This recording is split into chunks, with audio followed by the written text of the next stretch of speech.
Hello, my fellow patriots. I'm Martin Costello.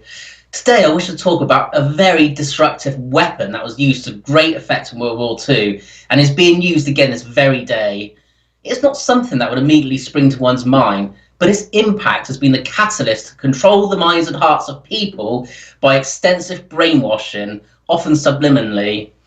This weapon is the mainstream media, first used by Nazi propaganda minister Joseph Goebbels to rally the German nation, making people believe that they were the master race and built up hate towards people such as the Jews to devastating effects.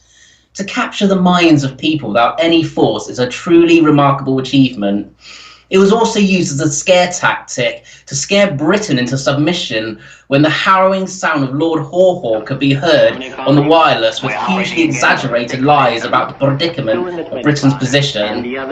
This weapon was used to try and break the hearts and minds of our forefathers, and once again we are seeing a repeat of history happening.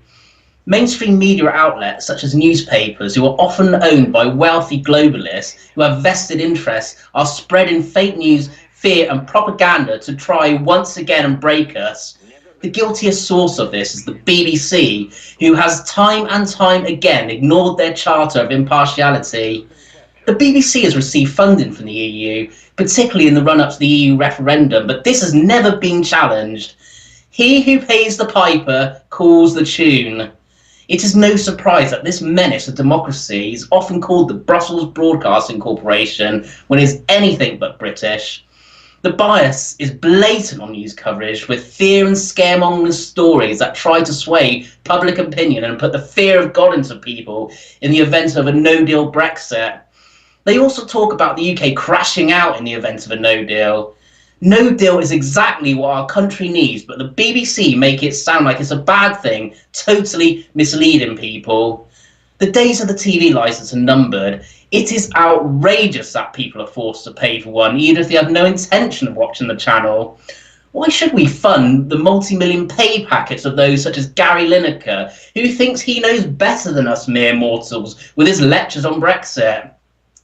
Why should we continue to fund this outdated model? It is now time it was made a subscription-only service. On the 1st of April this year, April Fool's Day, one joke that we won't find funny is that, in fact, just yesterday, the Bias News Factory announced that the licence tax will increase to £154.50 a year. It is no surprise that their viewing figures are dropping sharply with people cancelling their licences. They are even talking about cancelling free licences of pensioners to make up for lost revenue. A disgusting betrayal for those who have worked hard all their lives and just wish to enjoy their retirement. I have this message to the masters of fake news and propaganda such as the BBC, Sky, ITV and Channel 4, just to name a few.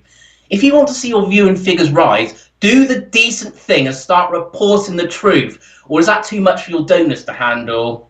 The more you gloss over the truth, the more the decent, hard-working British people will rise up and say enough is enough. Although Joseph Goebbels would admire your attempts to fall a nation, people are continuing to wake up, reading the facts and not swallowing the lies and deceit you spoon-feed to the masses. I call on everyone to do as I have done and cancel your TV licence and stop funding this menace of democracy and the enemy of Britain. For the sake of your country, turn off your TV, tear up your licence and burn it.